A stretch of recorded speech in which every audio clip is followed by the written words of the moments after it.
Streaming live from Oklahoma's own digital studio, this is Jeremie Poplin with an Oklahoma Sports Spotlight.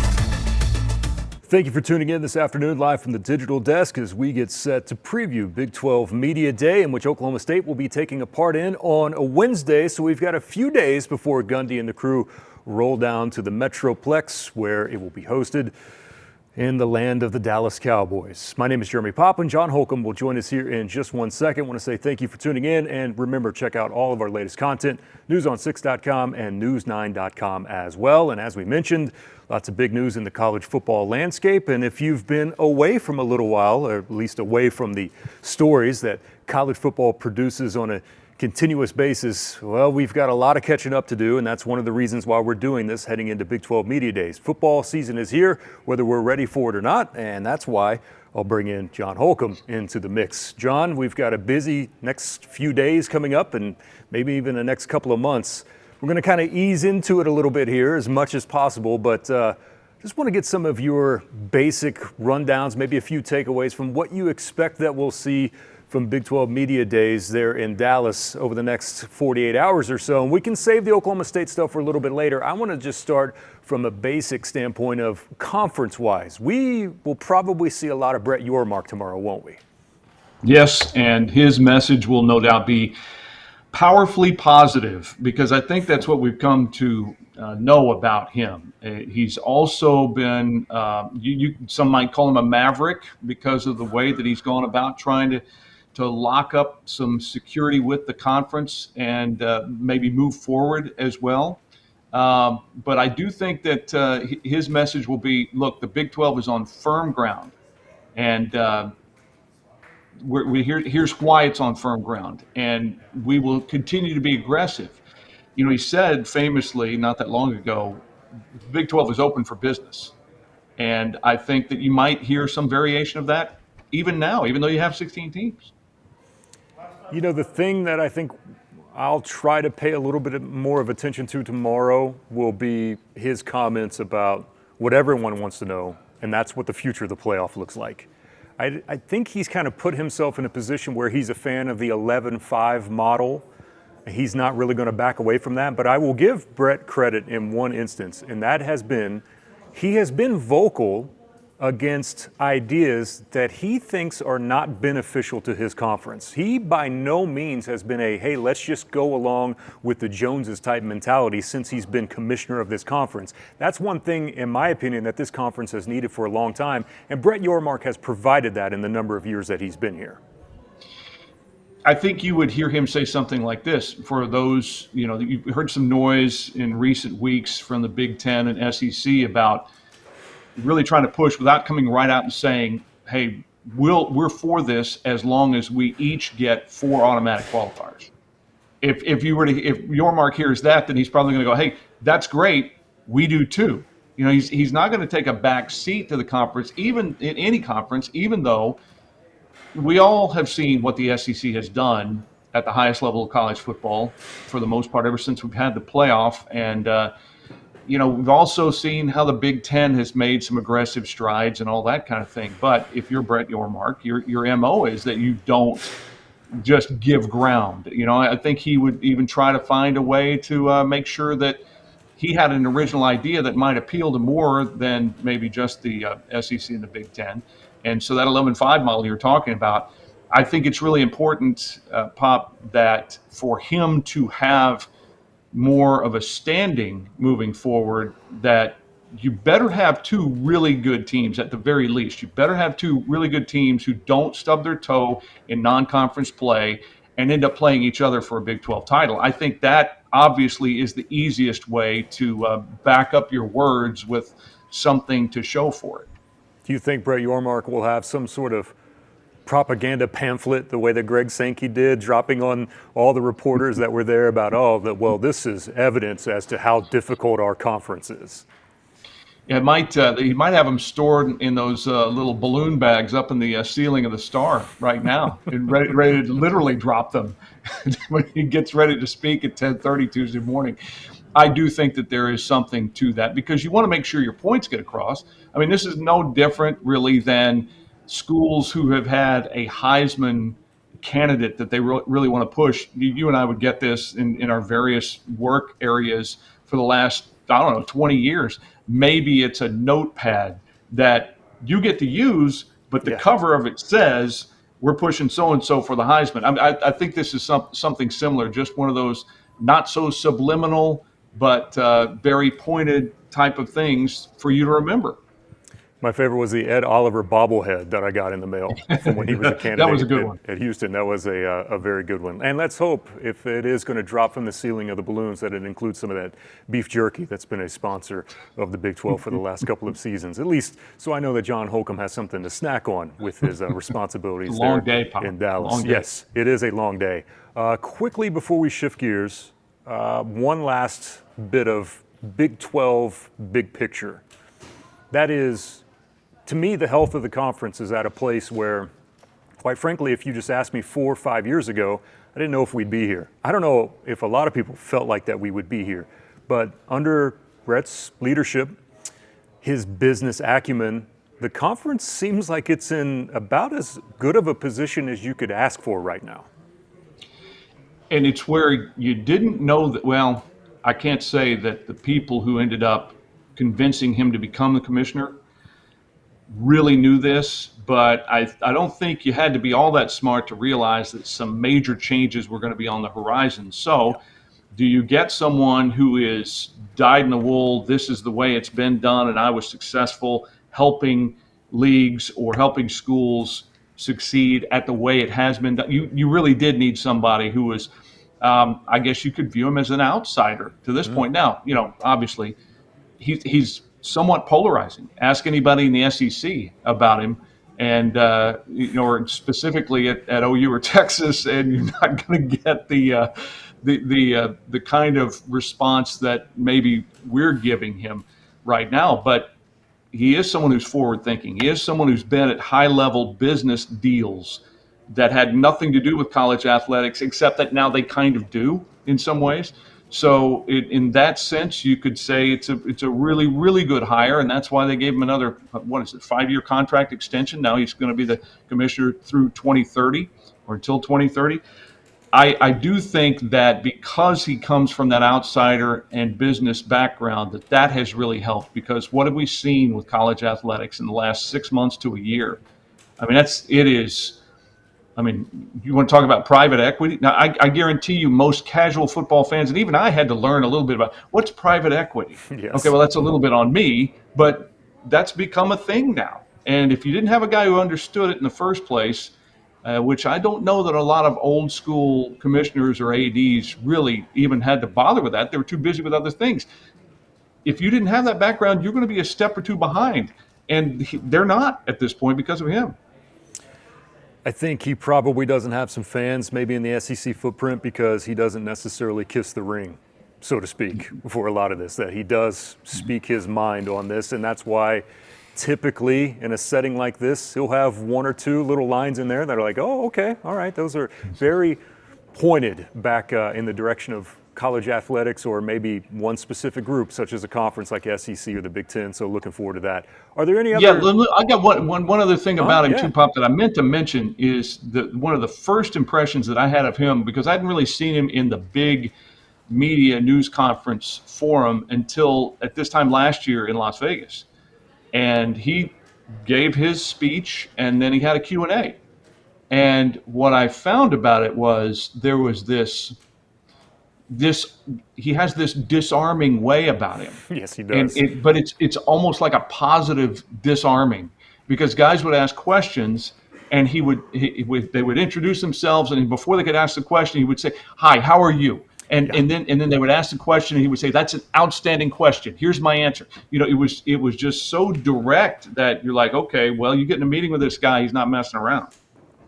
Very accommodating to the media. Also, kind of disarms you a little bit. Like if you're asking him questions, we're just not used to that. If someone reaching back out and saying, like, you know what, that's a great question. And we all think that we're smarter than what we really are. So anytime that we can get a little pat on the back, like, we love it as media members. So he knows exactly what he's doing. Anything in particular that you think tomorrow will be some of the big storylines? Obviously, day 2 will be when we get into Oklahoma State. but day one, anything that you're looking forward to? This might be the most surprising thing of all, and it really shouldn't be surprising. What should be surprising still is how Arizona State came from nowhere Yeah. and won the league. And okay, you could say it was a lot on the back of Cam Scatterbo, and he's no longer there; he's in the NFL. Yeah, and you'd be right. But I can remember being in Las Vegas last year, and Kenny Dillingham, the head coach.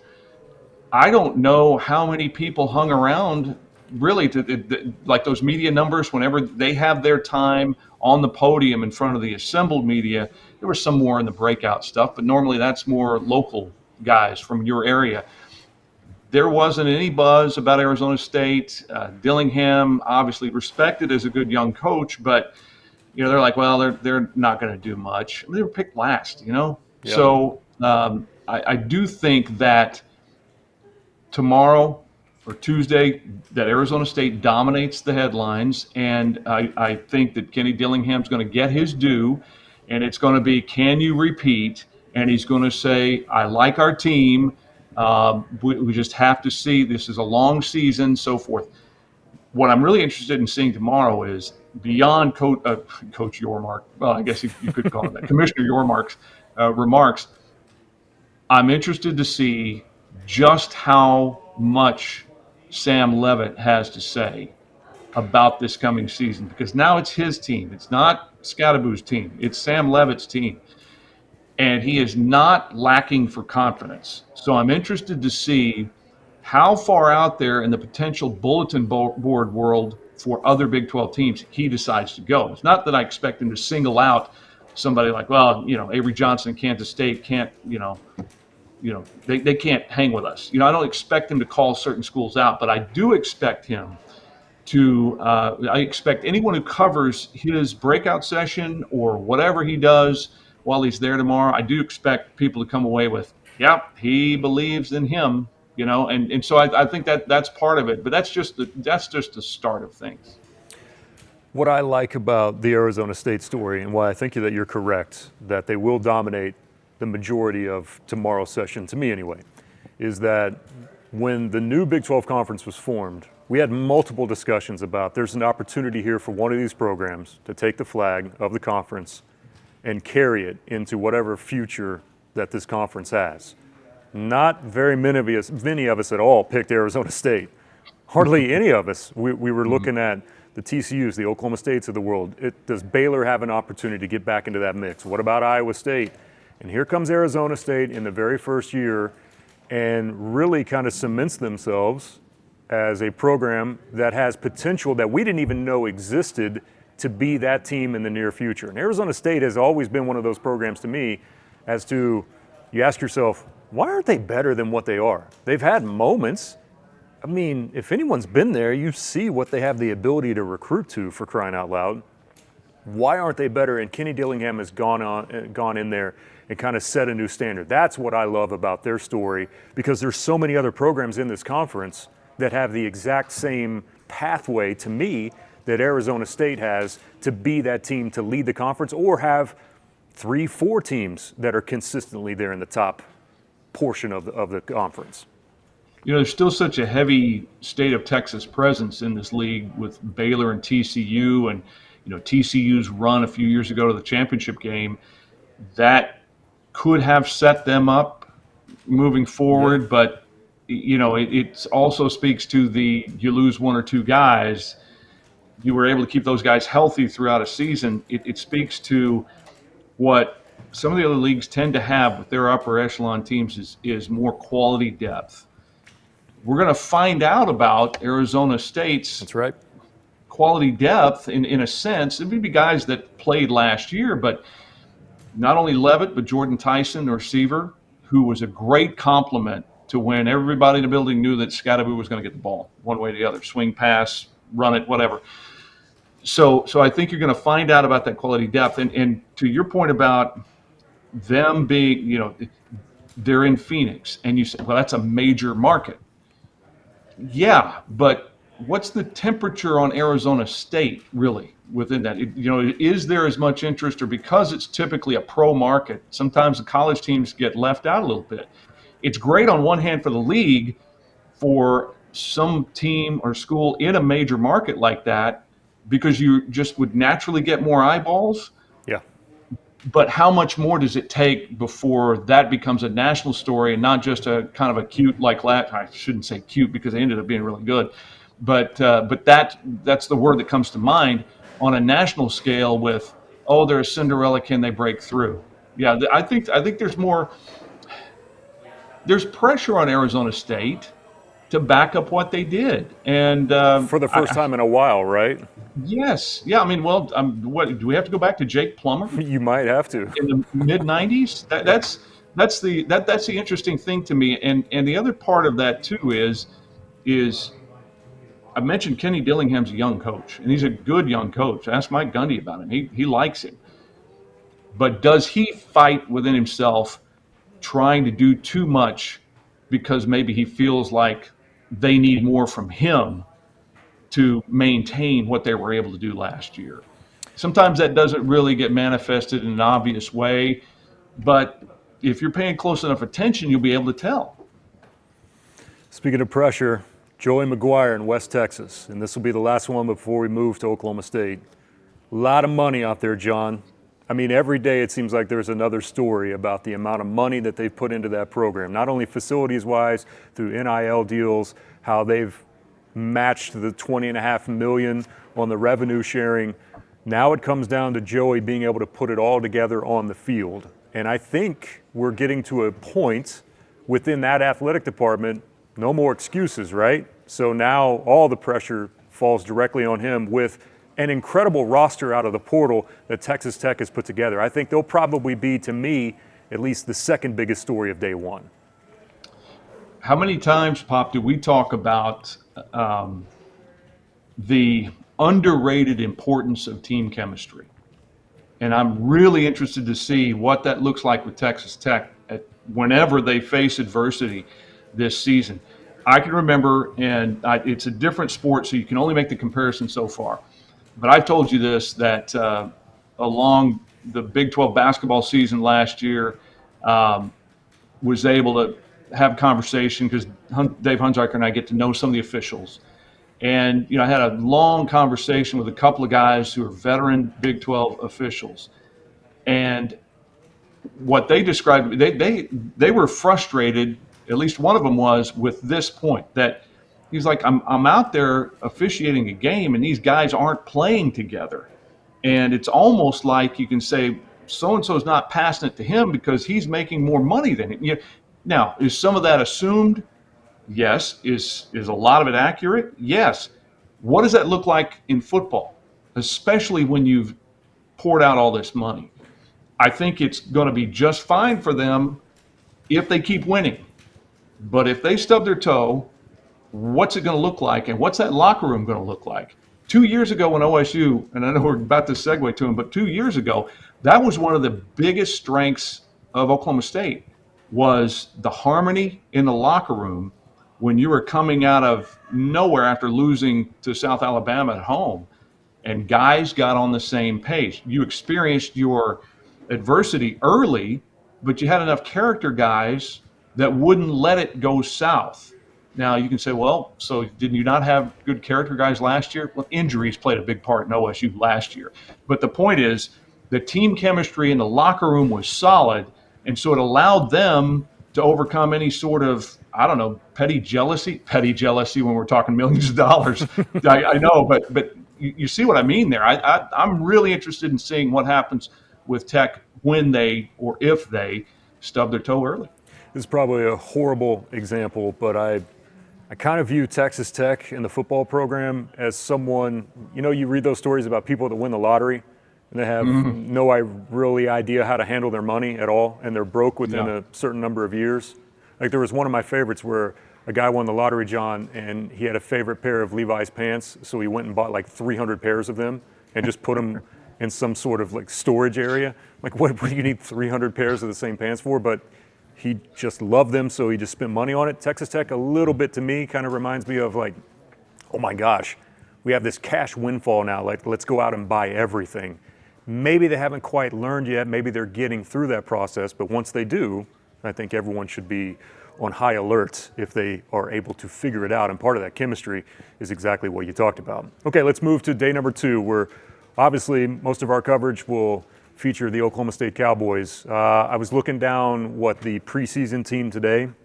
No representatives from Oklahoma State on that list. That's the first time in a while.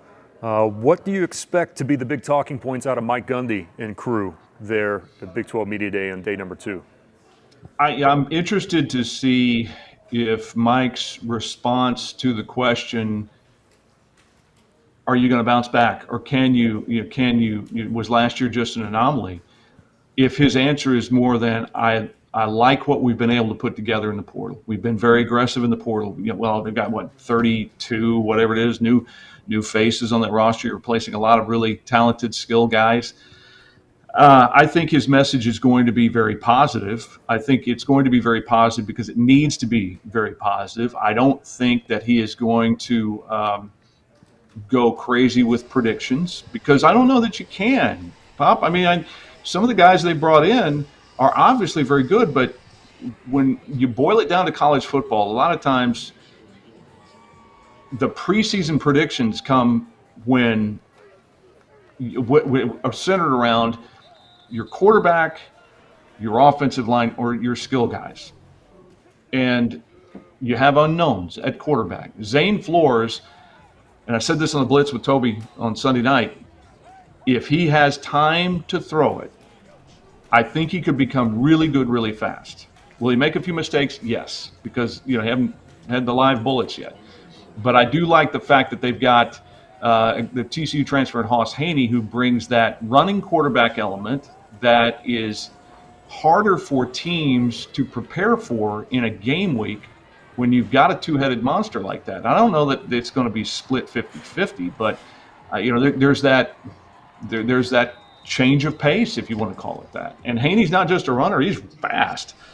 So I think that he's going to be very positive, and I think he's going to push the fact that he's really liked what the coordinators that he brought in are doing on both sides of the ball. Of course, he knew about Doug Meacham from having played with him in college and having Doug coach on his staff for a while too.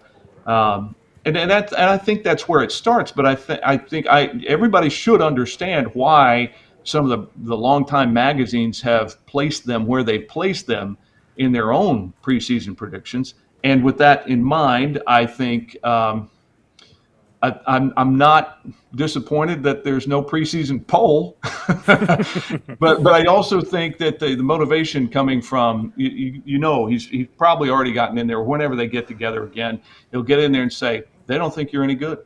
None of you guys are on the all preseason team, and use that the way that he needs to use it.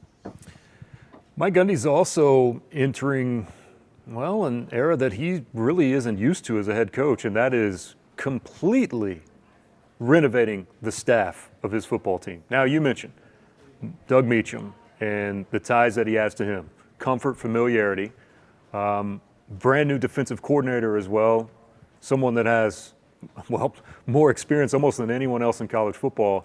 But, John, this is still a process, right, for everyone to get on the same page. I'm not saying no one knows how long that process is going to take, but this is new for Gundy going into a season with this and any new faces on his coaching staff. Yeah, if you want to boil it down to one thing, and it just is my gut reaction to that would be directly tied, outside of talking quarterbacks, directly tied to just how successful OSU can have a season they can have this fall, is probably linebackers, because you had a tremendous player, Nick Martin, now with your boys in the NFL. Killing it, by the way. Yes, and we did not realize just how good he was until that magical season and run to the Big 12 title game. You were getting down the road to that.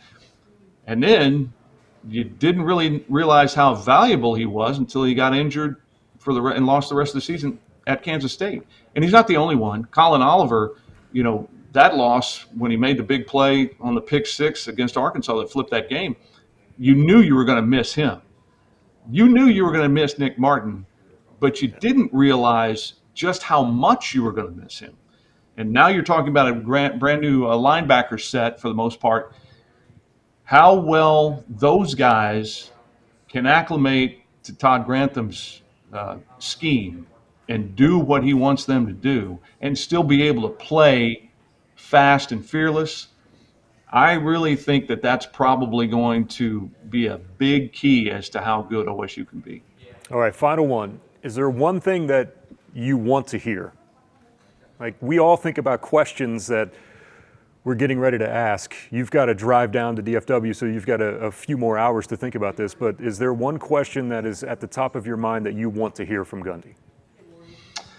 I don't know that there's anything specific. I mean, Mike's always been great with the messaging during media days. You know, he's never really shied away from it. Now, he's also gone, a little bit too far at times. I mean, take last year, and he caught some heat for, he's caught some heat for things that he said, and I know that some of that he wished he hadn't said the way that he said it. But I don't, if I'm an OSU fan, what I want to hear from him is, I like what we have. I think we're going to surprise a lot of people. And you can say, well, that's a little bit too generic. If I'm an OSU fan, I want to hear, we're going to do what Arizona State did last year. That you can't say that with almost 36 new guys on your roster and you break it in a new quarterback. But if you're a longtime OSU fan, you've also seen what OSU's teams have done under Gundy when not much has been expected of them. And coming off what happened last year, there's not a lot nationally expected of them at all, except to struggle again. So I think that in a weird way, you might come into this with, cautious confidence that it's going to be okay. But I just don't know. Toby Rowland asked me the question on the Blitz Sunday night. All right, so who's going to win the league? And I said, that's a great question. I have no idea. Who's the best player in the league? That's a great question. I have no idea. There's so much movement that you can probably get a better handle on who the best guy is, or maybe who the one or two best teams are in the SEC coming into this season, or maybe even the Big Ten. I just feel like the Big 12 could be wide open. And will it surprise me if Arizona State ends up on top again? Probably not, because some of the skill guys they have and the defense should be pretty good. But Pop, I think it's wide open, and that makes it one of your favorite phrases. That makes it kind of like the Wild Wild West. I was hoping we were going to go through a podcast without hearing that, and we've got a Wild Wild West counter ready for tomorrow, which I'm sure it will start. It's right next to the talk about, right? Just spinning tomorrow at some point. By the way, one thing I hope that we hear from Gundy, I love it when Mike goes off-road and we learn things about Mike Gundy's lifestyle, like just random things, like anything. Like I would love tomorrow to hear, like, Mike Gundy was walking around his property and he found a piece of gold and he opened up a gold mine on his property. You just never know what Mike Gundy is going to say in a setting like this. He's an absolute wild card, not Wild West. He's a wild card when it comes to learning things about Mike Gundy in settings like this. That story would go something like, I was out in the backyard killing rattlesnakes and found a piece of gold. 100%. And that's why I love that dude. Real quick, I've got to look down to make sure I hit the right button here. I sent this to you earlier, but I don't know if many fans were ready for this. The new college football game came out, the elite version, or the one that you have to pay, I think, $100 for, early access today. So when people start playing it for the first time, they start finding out new little wrinkles inside the game. Not quite sure what EA Sports was thinking here, but this is their version of Mike Gundy. John, does that look anything remotely close to Mike Gundy? Oh, I think I've got you. Wait a minute. Here, how about that now? I forgot that this automatically mutes when we go to that. So, was that Ronaldo's statue that is bust? No, almost as bad. Here's what it reminds me of. It's almost like It's almost like a combination of 70s Lou Ferrigno and Mike Gundy. Yeah, I think someone on X, Twitter, had said it looks a little bit like Gordon Ramsay. So there's like a little Gordon Ramsay mixture that's in there for sure.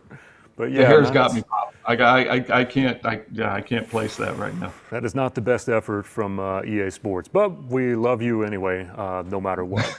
John, safe travels down to the Metroplex. We'll have a lot of coverage for you coming up, not only on 6, on 9, but on the websites as well, newson6.com and also news9.com as well. Safe travels, my friend, and we'll see you when you get back.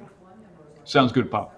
That is the great John Holcomb joining us here on the Digital Desk, and that's going to do it for us. Thank you for tuning in this afternoon. Remember to hit that like and subscribe button, and we'll be back with continuous updates from Big 12 Media Days over the next handful of days right here, newson6.com and news9.com.